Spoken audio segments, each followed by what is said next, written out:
Bonsoir les amis. Aujourd'hui nous allons parler de la continuité du concept de diagramme de classe. Maintenant, je vous ai dit qu'un diagramme de classe permet de, de présenter de manière externe, de manière interne justement, une application. Alors aujourd'hui nous allons vous parler de, de l'avantage du diagramme de classe et comment tracer un diagramme de classe. Donc, le diagramme de classe présente de nombreux avantages pour n'importe quel type d'organisation.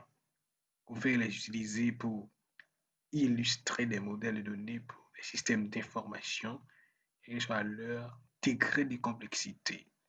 Mieux comprendre l'aperçu général, l'aperçu général des schémas d'une application. Cela permet de comprendre le schéma d'une application.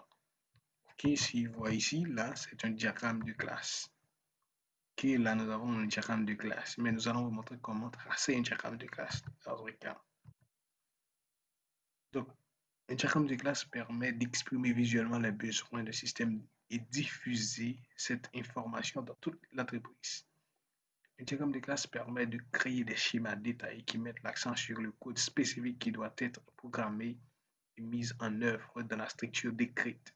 Donc, un diagramme de classe permet de fournir une description adéquate indépendante de l'implémentation des types utilisés dans un système qui sont ensuite transmises entre ses composants. Donc, c'est l'avantage du diagramme de classe.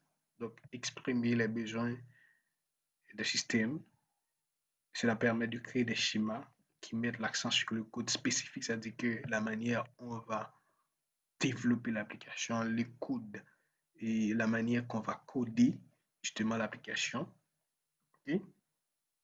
La manière que l'application va être programmée. Donc, c'est là l'avantage même du diagramme de classe. Donc, nous allons vous montrer comment ça se fait. Et ici, on a un diagramme de classe. On va créer ensemble ce diagramme. On va vous montrer comment construire ce diagramme rapidement. OK? Donc, nous allons lancer l'application StyleUML. Je vais lancer StyleUML.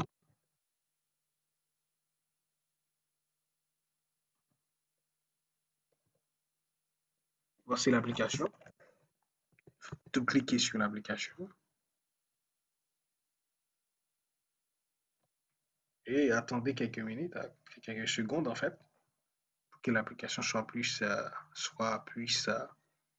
démarrer.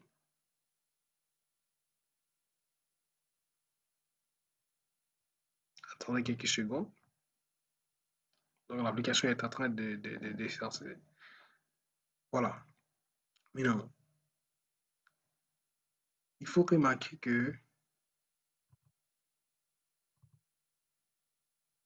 qu'ici que nous avons le modèle de diagramme de classe. Premièrement, il faut avoir le nom de la classe. Deuxièmement, il faut avoir les attributs, les attributs qui se trouvent dans la classe, mais qui décrit la classe ou qui décrit la classe en fait et ensemble de méthodes. Mais il faut créer un lien entre deux ou trois classes. Puisque dans la cour, je vous ai dit que diagramme de classe, il n'y a pas de diagramme de classe sans avoir au moins deux classes. Alors c'est pourquoi on a ici deux classes, on a ici trois classes en fait. On a une classe étudiant, et paiement et une classe cours. Donc, on va voir comment ça se fait. D'abord, on lance l'application. Voilà l'application. Qu'est-ce qu'on doit faire? D'abord, il faut aller dans modèle, il faut aller dans diagramme, il faut choisir classe diagramme. OK? Vous voyez ici, je fais modèle, diagramme de classe, classe diagramme. Je vais diagramme, add diagramme, je fais classe diagramme. Mais qu'est-ce que je dois faire d'abord? Je fais caler directement je vais prendre l'espace désiré pour pouvoir tracer le diagramme. Donc, comme vous voyez ici dans cette partie-là, regardez bien, il faut voir là. Voilà, il faut voir ici. Il faut voir là dans les documents. Il faut voir ici, donc, nous allons tracer ce diagramme. D'abord, qu'est-ce qu'on va faire? On va prendre une classe. Là, il faut choisir une classe. On mettre ceci ici. Ok, d'abord, on peut le faire comme ça. Maintenant, on a donné un nom à la classe, excusez-moi.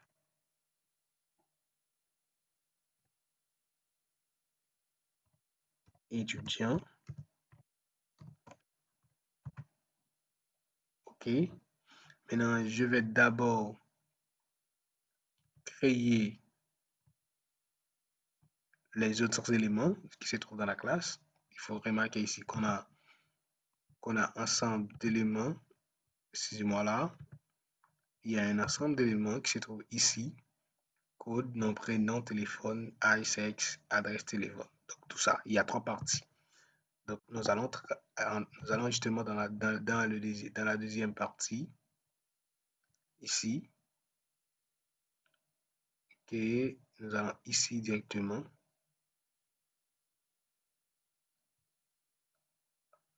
Attends-moi là. Nous allons directement dans la deuxième partie.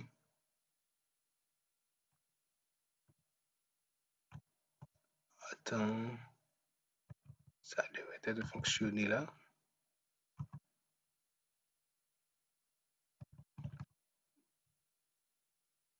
Non, pas du tout là. Je vois que ça ne fonctionne pas. Donc, je vais supprimer et redémarrer. Je vais d'abord prendre la classe. Je crois que c'est ça. Ok. Je vais réajouter pour vous. Il y a un petit problème. Rapidement, je dois cliquer droit sur le nom de la classe. Il faut add attribute. Il faut ajouter les attributs. C'est ça. Il faut faire add attribute. Ici, on met le nom de l'attribut. Je mets code. Je fais plus. Je fais nom. Plus. Prénom. Plus. Téléphone. Donc, je peux mettre là où je veux. Téléphone. Sexe. Âge.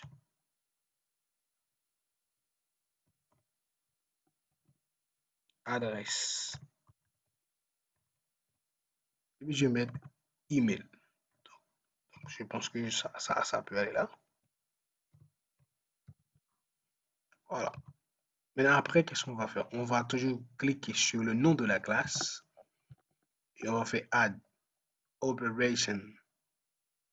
Operation, ça veut dire qu'on va ajouter les méthodes ici. Les méthodes se terminent toujours par une paire de parenthèses. Mais qu'est-ce qu'on va faire avec l'étudiant? Première chose, on va, après avoir, donc première chose, il faut créer l'étudiant, donc il faut ajouter. Il faut qu'il y ait une méthode ajouter ou enregistrer étudiant. On va mettre enregistrer pour ajouter étudiant. Ok, on va mettre ajouter pour qu'on puisse avoir beaucoup plus de compréhension. Donc, on peut faire ajouter, on peut rechercher étudiant, il faut voir.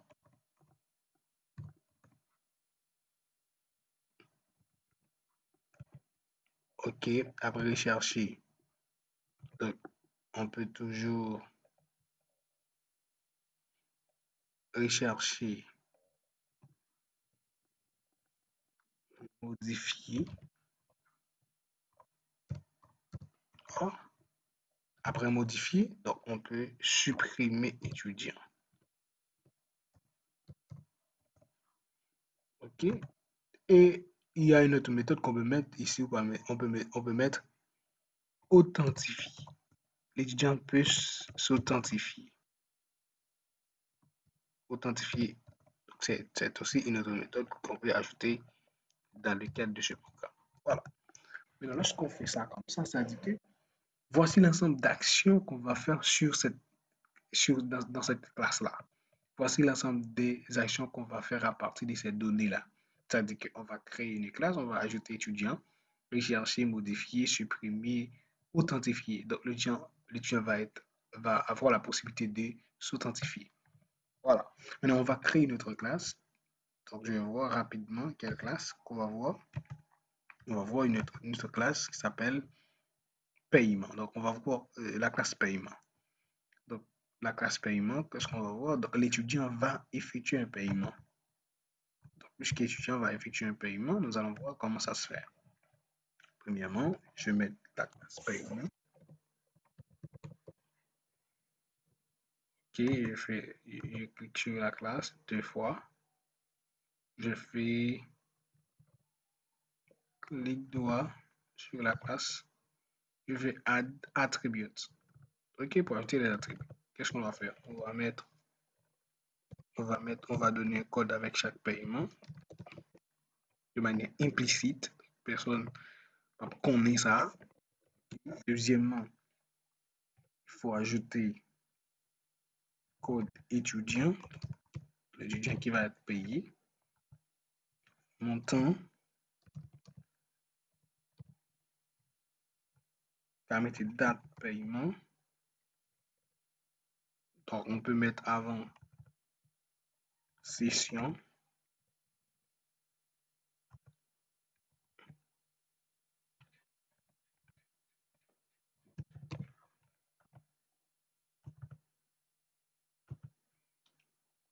Ok, on peut mettre session.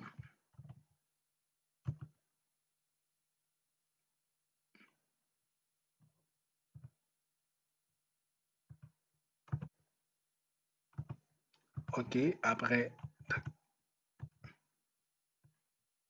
il faut mettre session, nombre de sessions, et on peut mettre montant, quelle session et le montant. Et après, on peut ajouter date paiement.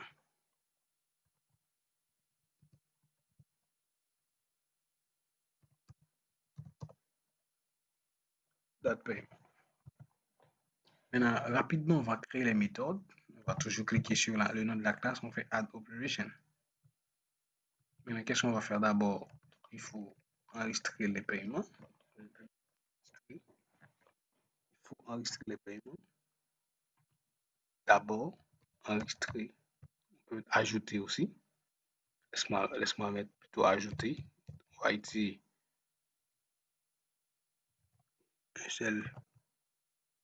une seule structure. Donc, on peut ajouter. On peut modifier. OK. On peut aussi, après ajouter, on peut aussi ajouter, modifier, rechercher paiement, rechercher, on peut imprimer, ok, on peut imprimer,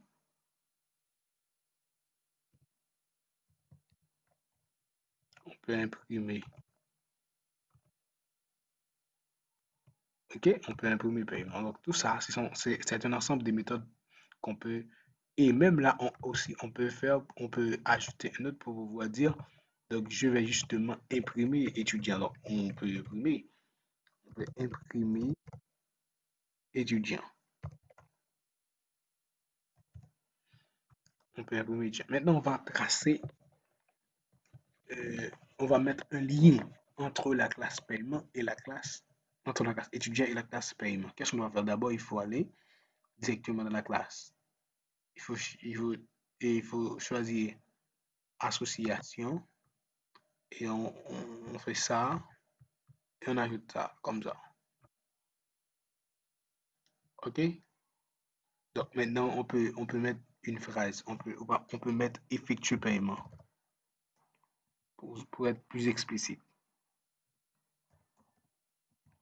Effectuer paiement. Maintenant, on va créer une autre classe qui s'appelle cours. Donc on va voir que l'étudiant va faire choix des cours. Donc il va choisir justement un cours, bien les cours. Donc qu'est-ce qu'on va faire? Il faut regarder cette classe ici rapidement.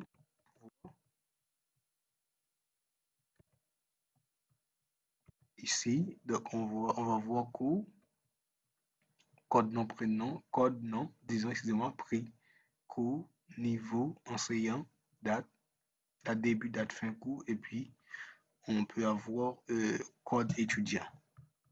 Il y a l'étudiant qui a fait ce travail-là rapidement. Maintenant, on va faire la même chose. On va rapidement créer une classe. On va l'appeler cours.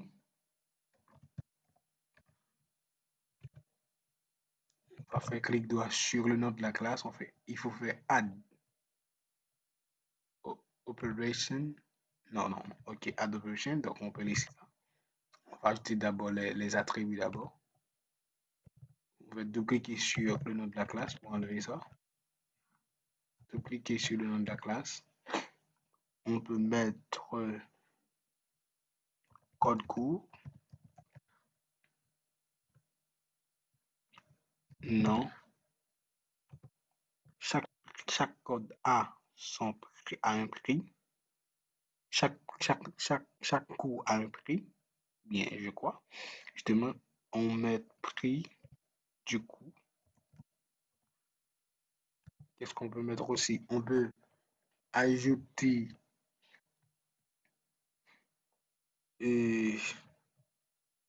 date début du coup, date fin, et puis on peut mettre code étudiant, donc l'étudiant qui va choisir ce cours. Code étudiant. Donc je mets code étudiant.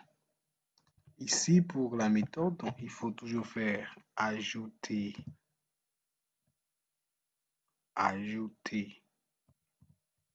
cours, c'est-à-dire enregistrer cours. On va faire rechercher cours. Rechercher cours rapidement. Après rechercher cours, on peut trouver justement rechercher cours, rechercher, modifier cours, parce que ça peut arriver qu'il y a l'erreur dans l'ajout de quelque chose et on peut même imprimer ou bien on peut imprimer cours, donc tout dépend. Tout dépend de la politique. Bon, je vais mettre imprimer. On peut faire aussi, je crois, est-ce qu'on peut supprimer cours? Donc, on peut laisser comme ça. On peut dire modifier cours. Et je vais regarder s'il y a quelque chose qu'on peut ajouter là-dedans. Donc, c'est ça. Donc, donc, on peut faire ça. OK. Voilà. Et maintenant, on va tracer un diagramme entre ceci rapidement. Voilà. Ici, il faut voir. Donc, c'est ça. C'est l'ensemble de méthodes. On va mettre un verbe qui va relier la classe ici. On va mettre ici. Donc, ça ne va pas être fonctionné comme ça. Donc, je dois faire là directement. Donc, je dois aller directement là. Je dois faire ça. On peut faire choisir.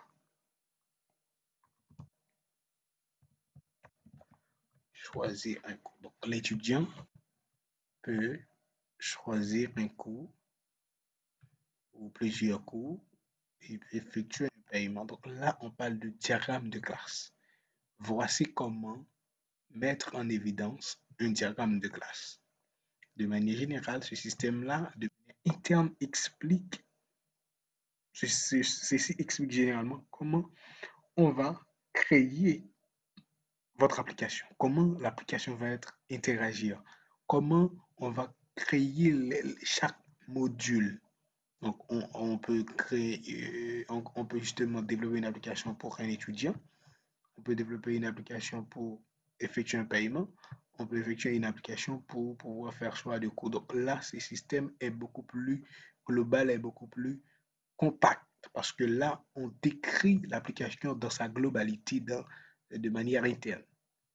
Avant, avant de pouvoir passer à la construction, bien au développement de l'application. Voilà. Donc, c'est super intéressant de bien maîtriser ces notions sur la question de diagramme de classe. Je pense que vous avez tout saisi. Je vous souhaite déjà bon travail et bonne continuation. Et je vais vous donner d'autres concepts dans le cadre de ce cours. Il ne faut pas hésiter de s'abonner, de partager et de laisser un commentaire pour dire ce que vous avez appris. Donc maintenant, il faut aller dans Add modèle, Add diagramme et choisir classe diagramme. Deuxièmement, il faut choisir classe. Troisièmement, il faut mettre les valeurs, les attributs et opérations. Voilà, c'est un plaisir de vous retrouver et je vous souhaite déjà bonne continuation. À la prochaine, c'était Ville Sénalofson, votre ami, votre instructeur. Merci, au revoir.